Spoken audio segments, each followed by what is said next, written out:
আরে বাবা, গরমকালে তো গরম পড়বেই। গরম গরম করে চিৎকার না করে এর ভালো দিকটা একবার ভেবে দেখুন।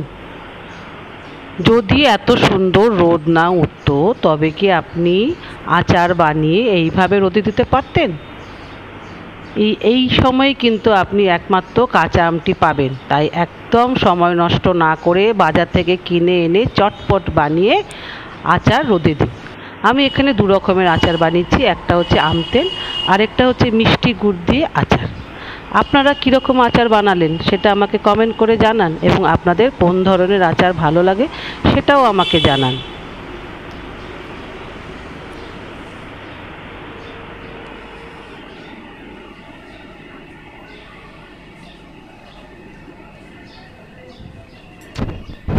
ভিডিওটা কেমন লাগলো সেটা আমাকে জানান, এবং ভালো লাগলে অবশ্যই লাইক করুন, শেয়ার করুন।